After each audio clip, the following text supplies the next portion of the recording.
Good morning বন্ধুরা, Suparna unplug চ্যানেলে তোমাদের সবাইকে স্বাগত। আজকে যে ভিডিওটা তোমাদেরকে প্রথমে দেখাচ্ছি সেটা হলো আগেই একবার দেখিয়েছি।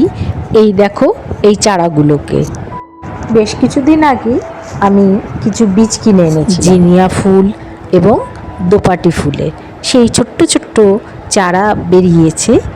তো সেইগুলো একটু বড় না হওয়া অবধি আমি অন্য জায়গায় আমি স্থানান্তরিত করিনি। এটা হচ্ছে দোপাটি গাছের চারা।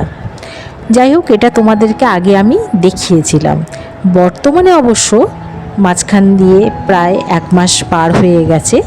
এই জিনিয়া ফুলের সেই চারাগুলো এখন বড় হয়েছে। দেখো গাছটা কত বড় হয়ে গেছে। তো বিভিন্ন জায়গায় ভাগ করে গাছগুলোকে লাগিয়েছি। এটা হচ্ছে যে দোপাটি চারাগুলো দেখালাম, তার এই দুটো গাছই বাঁচাতে পেরেছি। একটা এখনও ছোট আছে, আর এইটা দেখো বেশ ঝোপালো হয়ে বড় হয়েছে। কারণ বাকি গাছগুলো যখন আমি অন্য জায়গায় লাগিয়েছিলাম তখন নষ্ট হয়ে গেছে। এইটা আরেকটা জিনিয়া ফুলের গাছ। জিনিয়া ফুলের গাছগুলো মোটামুটি সবকটাই বাঁচাতে পেরেছি। পাশে এটা একটা নয়নতারা ফুলের গাছ, আর এটা তো বেগুনি যে অপরাজিতা। দেখো যেদিকে সূর্যের আলোটা ফুলগুলো সেই দিকেই ফুটে আছে। আমার সাদা অপরাজিতাও বেশ অনেক কটা গাছই আছে। আর আরও যে জিনিয়া ফুলের গাছগুলো রয়েছে সেটা হচ্ছে এই বারান্দায় রাখা আছে। চলো তোমাদেরকে দেখাচ্ছি। এটা একটা লাল জবা ফুলের গাছ, অনেক লম্বা হয়ে যাচ্ছিল, তো আমি কেটে দিয়েছি যাতে বেশ অনেক শাখা প্রশাখা বেরোয়। বাকি তো এই গাছগুলো তোমাদেরকে আগেও দেখেছি, ছোট ছোট আমি সব টবে রাখা। আমার এখন জায়গা অপেক্ষা গাছ হয়ে গেছে বেশি। দেখো এই আরেকটা জিনিয়া ফুলের গাছ, তবে এতে কুঁড়ি এসে গেছে।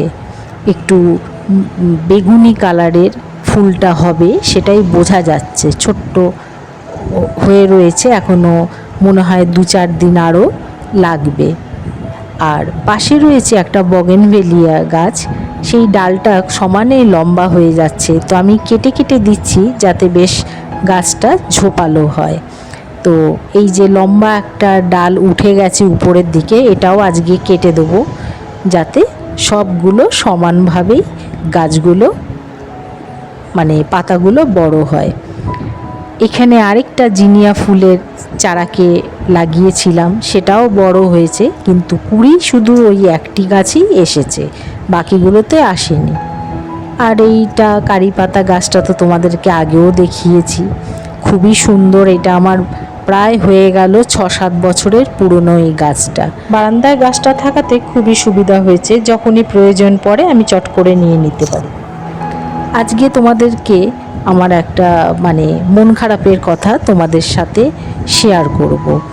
তোমাদেরকে এর আগেও আমি দেখেছি, আমার বাড়ির সামনে একটা বিরাট বড় মাঠ আছে। মাঠ বলবো না, এটা একটা বড় খালি জমি পড়ে আছে, পুরো সবুজ হয়ে থাকে। আগে অনেক ভিডিওতেই তোমাদের সাথে শেয়ার করেছি এই জায়গাটা।